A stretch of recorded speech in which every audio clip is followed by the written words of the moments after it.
bulaşık makinesi, cam sileceği, gözlük camı. Kimler tarafından yapıldığını bilmediğimiz ve hayatımızı kolaylaştıran birçok icat bulunuyor. Bunların birçoğunda da kadınların imzası bulunuyor. Thomas Edison, Alexander Graham Bell, Leonardo da Vinci. Bildiğiniz mucitleri sayar mısınız gibi bir soruyla karşılaştığınızda bunlar sizin için ilk akla gelen isimler olabilir. Peki ya Mary Anderson, Fatima El-Fihri? Bu isimler bir şey çağrıştırıyor mu? Günlük hayatta kullandığımız birçok eşya kadın mucitlerin elinden çıktı. Gelin şimdi bunlardan birkaçını inceleyelim.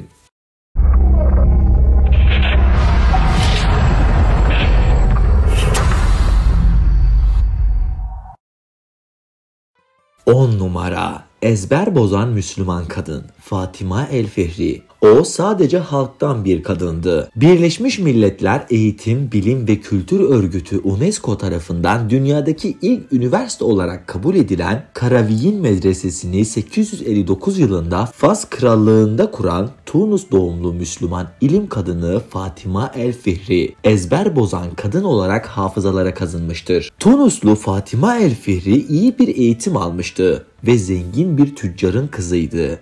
Ailesiyle birlikte Keyravan'dan Fes şehrine gerçekleştirilen büyük göçün bir parçası olmuştu. 9. yüzyılın ortalarında Fas'a geldiklerinde Fatima El-Fihri bir cami ve medrese yapılması için bağışta bulundu. Fatima El-Fihri bütün bilgisini ve parasını Fas'ın eski başkentlerinden Fes'in ilk yerleşim merkezi olan Medine'deki Karaviyin Medresesi'ne aktarmıştır. O sadece halktan bir kadındı. Babasından kalan tüm mirası dine ve ilime olan aşkını harcadı. Fatima, üniversitenin başından sonuna kadar her gün yürekten bağlılıkla ibadet etti. Üniversitenin günümüze kadar ulaşmasında Fatima'nın Rabbine yönelişinin etkisi büyüktür. İbni Haldun, İbni Arabi, El-İdrisi gibi birçok önemli isim bu üniversiteden mezun olmuştu. Ayrıca bu lisans merkezi sadece Müslümanlara değil, din, dil, ırk ayrımı gözetmeksizin Hristiyan ve Yahudilere de kapılarını açmıştır. Yahudi felsefecisi İbn Meymun, Avrupalı gezgin Leo Africanus, Papa II. Sylvester gibi ünlü isimler de bu kurumda eğitim almışlardır. Medrese daha sonra tarih, coğrafya, astronomi ve tıp alanında da eğitimler veren bir üniversiteye dönüştü. 859 yılında kurulan ve adını Fatima ve ailesinin göçtüğü şehirden alan Karaviyin Üniversitesi'nden Fatima'nın da bizzat çalıştığı okulda dünyanın farklı yerlerinden gelen öğrenciler çok geniş bir yelpazede eğitim görüyorlardı ve üniversite büyük bir entelektüel merkezi olarak kabul ediliyordu. 9 numara. Lillian Gilbert. Lillian Gilbert Amerikalı bir psikologtu ve ilk gerçek endüstriyel örgütsel psikolojinin kurucusuydu. İyi eğitimli bir kadındı. Doktora derecesine sahip ilk çalışkan kadın mühendisler arasındaydı. Modern yönetimin annesi olduğu düşünülen kocası Frank, çeşitli endüstriyel yönetim çalışmaları tekniklerine öncülük ediyordu ve hareket etüdü, insan faktörleri gibi alanlara büyük katkılarda bulundu. 12 çocuğun ebeveynleri olan çift bilimsel yönetim ilkelerini büyük hane halklarının işlerine uyguladı. Gilbert, Kaliforniya, Oakla'da büyük bir ailede doğdu. Zeki ve hırslı bir kız olarak büyüdü. 1900 yılında Kaliforniya Üniversitesi'nden İngiliz Edebiyatı lisans derecesiyle mezun olduktan sonra yüksek lisansını tamamladı ve doktora derecesini aldı. Evliliğini ve çok sayıda çocuğunun doğumunu takiben işleri daha verimli ve zaman kazandıran bir şekilde tamamlamak için ev işleri için bilimsel yönetim ilkelerini uygulamaya başladı. Meşgul bir anne olmasının yanı sıra Johnson ve Macy's gibi şirketlere yönetim departmanlarına yardımcı oluyordu. Ayrıca kocasıyla birlikte zaman ve hareket etüdü yapan Gilbert, ENC'nin yönetim danışmanlık firmasında da çalıştı. Bu kadar çocuğunun olması onun azmini asla düşürmemiş, aksine arttırmış olması hala kadınlar arasında büyük bir mertebede olmasını sağlıyor. Çünkü aynı zamanda kadınların hayatını kolaylaştıran mikserin de mucididir. 8 numara. Maria Telkes. Güneşin Kraliçesi. Bu videoda 8. sıradaki ilham pirimiz başarılı bir bilim kadını olan Dr. Maria Telkes. Buluşlarıyla The Sun Queen yani Güneşin Kraliçesi takma adıyla da anılan Telkes'in bilimle dolu uzun hayat serüvenine yakından bakalım. 1900 yılında Budapeşte'de doğan Maria Telkes henüz küçük bir çocukken bilime ilgi duymaya başlar. Lise yıllarında bilime olan yeteneğiyle dikkat çeken Telkes o yıllarda güneş enerjisine ilgi duymaya başlar. Bilime olan ilgisi nedeniyle Budapeşte Üniversitesi'nde 1920 yılında lisans ve 1924 yılında doktora derecesini fiziksel kimya alanında tamamlayarak öğretim görevlisi olarak üniversitede çalışmaya başlar. Hayatı Cleveland'da çalışan kuzenini ziyaret etmesiyle birdenbire değişir. Amerika'da kaldığı süre içerisinde Cleveland Clinic Foundation kendisine biyofizik alanında araştırmacı olarak iş teklif eder. Organizmaların ürettiği enerjiyi araştırması istenen Maria teklifi kabul eder ve Amerika'ya göç eder. Cleveland'da çalıştığı 12 yıllık süreçte beyin dalgalarını kaydeden bir cihazın tasarlamasına da yardım eder. 1937 yılında Amerikan vatandaşı olan Telkes yine aynı yıl Westinghouse Electric adlı firmada araştırmacı olarak işe başlar ve burada ısı enerjisini elektrik enerjisine dönüştüren aletleri tasarlamaya başlar. İkinci Dünya Savaşı'nın başlamasıyla Amerika Birleşik Devletleri Araştırma ve Geliştirme Ofisi'nde göreve çağrılır. Bu süreçte güneşe olan ilgisi onun denizde mahsur kalan askerlerin kullanımı için tuzlu suyu tatlı suya çevirebilen ve güneş enerjisiyle çalışan solar cihazı icat etmesini sağlar. Savaşın bitmesiyle 1948 yılında MIT'ye döner. Burada Eleanor Raymond adlı mimar ile Dover Sun House isimli Amerika'nın ilk tamamen güneş enerjisi kullanan evini tasarlamaya başlarlar. Bunu mümkün kılmak için Maria, Glauber tuzu denilen bir tuzu kullanarak ısı depolamayı mümkün kılan yeni bir teknoloji de geliştirir. Bu icadıyla 1952'de ilk defa Society of Women adlı mühendislik alanında çalışan kadınlara layık görülen ödülün ilk sahibi olur. Maria Telkes 1995 yılında Amerika'ya göç ettikten sonra doğduğu topraklara 70 yıl sonra yaptığı ilk ziyaretinde Budapeşte'de hayatını kaybeder. 20 patent sahibi olan hayatını güneşin en temiz ve sağlıklı kaynak olduğunu kanıtlamaya çalışarak geçiren Güneşin Kraliçesi yaptığı çalışmaları ve tasarımlarıyla kendinden sonra gelenlere ışık tutmaya günümüzde de devam ediyor. 7 numara bulaşık makinesinin mucidi Josephine Cochrane. 1839 yılında Ohio'da yaratıcı bir aileye doğan Josephine inşaat mühendisi bir babası ve buharlı gemiler tasarlayan bir dedesi vardı. Oysa kendisi hiçbir zaman bilimle ilgili bir eğitim görmez. 19 yaşında siyasetle ilgilenen bir iş insanı olan William Cochrane ile evlenir. Josephine özgürlüğüne düşkün ve kendine güvenen bir kadındır. Eşinin soyadı olan Cochrane'ı küçük bir değişiklik yaparak sonuna bir E ekleyerek kullanmaya başlar. Eşinin ailesini kızdırsa da Cochrane artık onun yarattığı bir soyadıdır. Josephine zengin bir kadındır ve dolayısıyla evinde sıklıkla verdiği partilerde ortaya çıkan çok sayıda bulaşığı yardımcıları yıkasa da elde yıkanan bulaşıkların hem zaman kaybına hem de çok sayıda tabağın kırılmasına neden olduğunu görür. Bu durumu çözmek için bir makinenin icat edilmesinin mümkün olup olmadığını düşünmeye başlar ve hemen harekete geçer. Evin arkasındaki kulübede çalışmalarına başlar. İlk önce bulaşıkların boyutlarını ölçer, sonra tel bölmeleri yapar. Her birini özellikle tabakların, fincanların ya da çay tabaklarının uyacağı şekilde tasarlar. Bölmeler düz yüzeyleri bakır kazan çevresinde iterek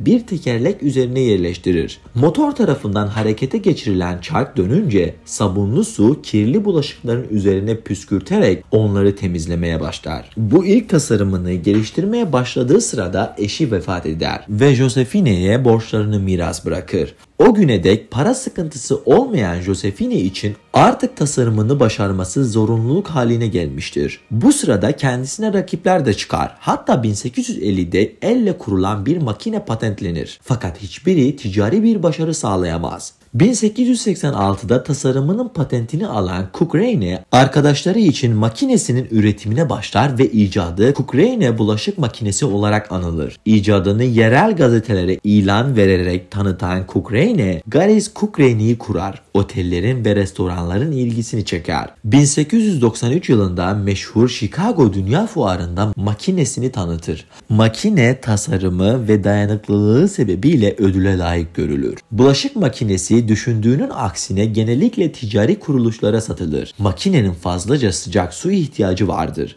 ve çoğu evin altyapısı gerekli miktarda su ısıtacak kazana sahip olmadığından makine ev kullanımına uygun bulunmaz. Toplamda 9 makine üreten Cochrane 1913 yılında geliştirdiği ev tipi bulaşık makinesini $350'dan satarak aynı yılda 3 Ağustos 1913'teki vefatından hemen önce evlerimize girmeyi başarır. 6 numara Alice Parker. 1919 yılında merkezi ısıtma sistemi üzerine ilk patentini alan Alice Parker, ilerleyen zamanlarda gazlı fırını icat etti. İlk bulduğu sistem oda sıcaklığını düzenleme ve sıcaklığı odadan odaya taşıyabilme özelliğine sahipti. Daha sonra çizimlerine gazın ısınması yoluyla çalışan fırının projesini de ekledi ve bunun da patentini aldı. Bu sistemle beraber evde ısıtma amaçlı kullanılan tüm aletler tek bir merkezi ısıtma sistemine bağlandı. Günümüzde birçok evde hala kullanımda olan bu sistem ilgi görmeye devam ediyor. 5 numara Mary Anderson. 1900'lerin başlarında sürücüler karlı ve yağmurlu havalarda camların önü doldukça durup camlarını silmek zorunda kalıyordu. İşte Mary Anderson bu soruna mükemmel bir çözüm buldu. Araba cam sileceği. İcat edildiği dönemde bu silecekler oldukça ilgi gördü. Artık sürücülerin camlarını silmeleri için yapmaları gereken tek şey arabaya yerleştirilen bir kolu indirmesiydi. Bazıları Anderson'ın bu buluşuna dikkat dağıtıcı olabileceğini öne sürerek karşı çıktı. Fakat Anderson sileceğin patentini aldıktan 10 yıl sonra her araçta bir cam sileceği bulunuyordu. 4 numara Mary Brown.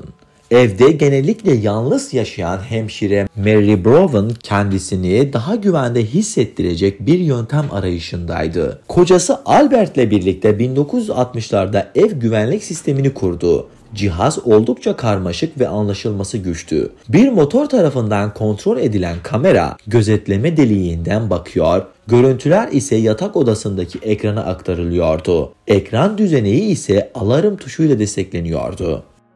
3 numara Stephen Kollek.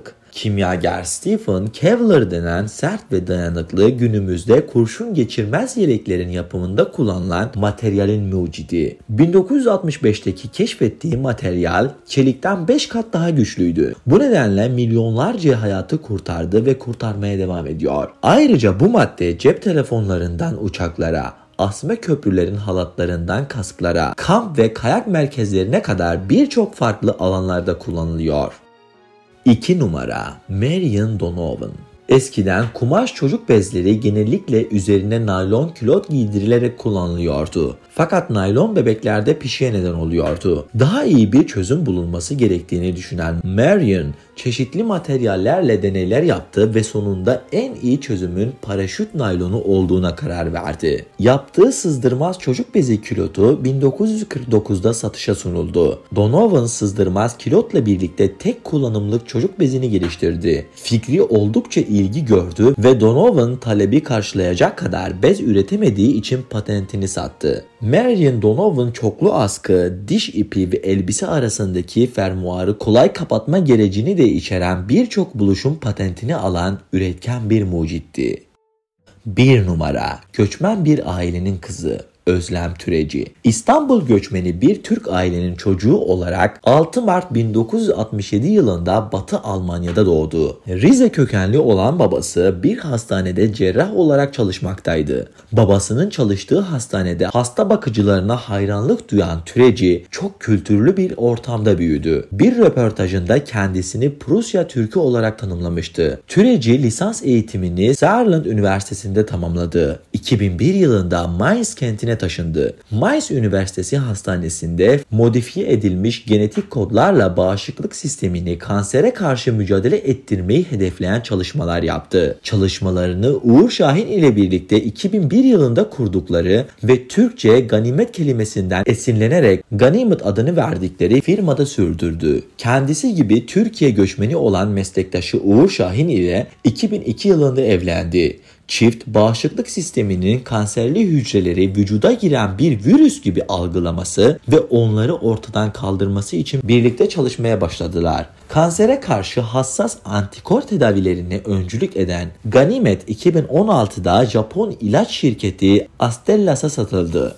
420 milyon euro değerindeki bu satış o tarihe kadar Almanya tıp sektöründeki en yüksek meblağlı satış oldu. Bu satış Özlem Türeci Uğur Şahin çiftini Almanya'daki en zenginler arasına soktu. Türeci 2008 yılında eşi Uğur Şahin ve Avustralyalı onolog Christopher Huber ile birlikte BioNTech adlı firmayı kurdu. 2018 yılında şirketin baş tıbbi sorumlusu oldu. 2020 yılı itibariyle 1300 çalışanı olan şirket başlangıçta immünoterapi kanser tedavileri üzerine çalışmalar yaptı. 2020'de Covid-19 pandemisinin ortaya çıkmasıyla şirket koronavirüs aşısı bulmaya yöneldi. Özlem Türeci, SARS-CoV'e karşı geliştirilmek istenen aşı çalışmalarında öncü bir rol oynadı. Arkadaşlar, biliyoruz ki hayatı kolaylaştıran birçok şeyi neden ve nasıl oldukları ile pek ilgilenmiyoruz. Ancak bu insanlar hayatının birçoğunu ona feda etmişlerdir. Özellikle kadınların icatta rol oynaması ve hatta çocuklu bir kadının bilime yönelmesi gülünç bir durum olurdu eskiden. Ancak o zor şartlarda bile bunu güzel bir şekilde yapmayı başaran kadınları sizlere derlemeye çalıştık. Umarım faydalı olmuştur. Daha fazla içeriğe ulaşabilmek için kanalıma abone olabilir, video isteklerinizi iletmek isterseniz Instagram hesabımdan bana ulaşabilirsiniz.